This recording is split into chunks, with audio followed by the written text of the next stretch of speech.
What's going on, YouTube? It's PS3 Trophy Hunt here, and I know it's been a while, but been really busy trying to play as much games as I can, and I know I told you I was going to make a video talking about some of my favorite video games, so it's finally the time, so sit back and enjoy the show.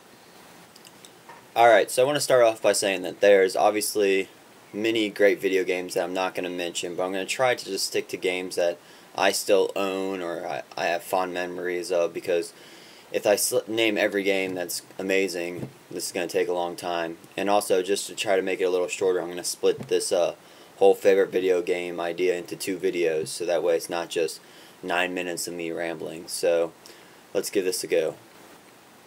Alright, so the first system we're going to be talking about is Super Nintendo. Not saying there's no good Nintendo games, just for some reason I don't know if I was too young or just didn't have the money, what the deal was, but I never had a Nintendo. So the first real system I had was a Super Nintendo.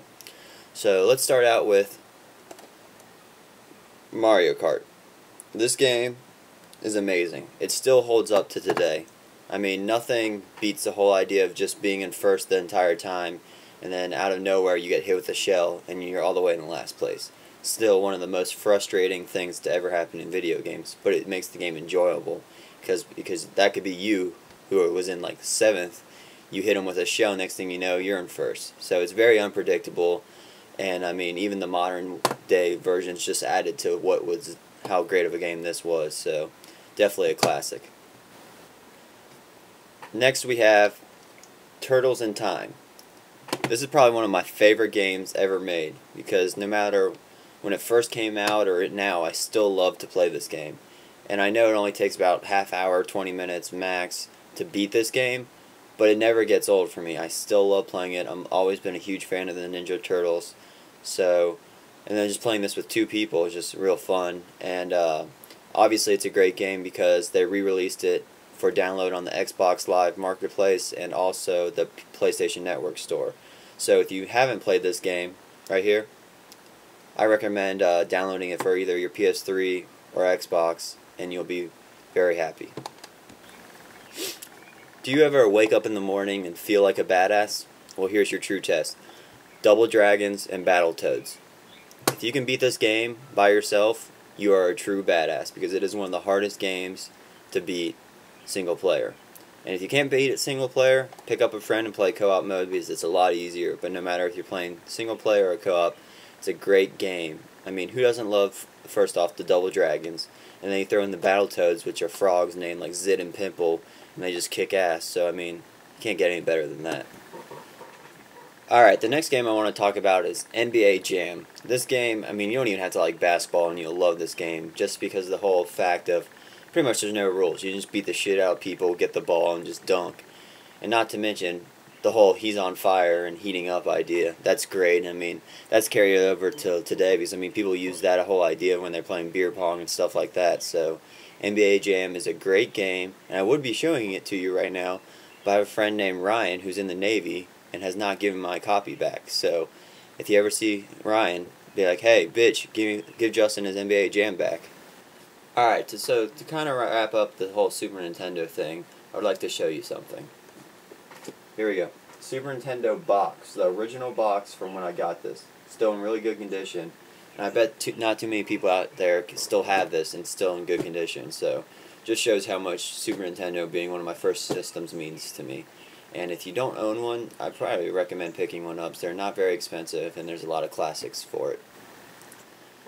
Alright, so moving on. I never had a Sega. There was quite a few good games, but I'm just going to touch on one. This might surprise you, but there's a Power Rangers game out of all things. I remember that game being so badass. Like, I used to play that every day whenever we go to my friend's house. There's like the one level where you have like you're on a bridge and you're just killing people, and that game never got old.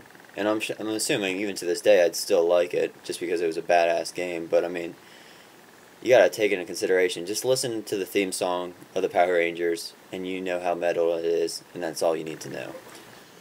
So for the next category, we're going to kind of lump up PS1 and PS2 together. There's a lot of good PS1 games, but I unfortunately don't know what happened to most of mine. But I think the whole invention of like the Crash Bandicoot series and that, it was really different.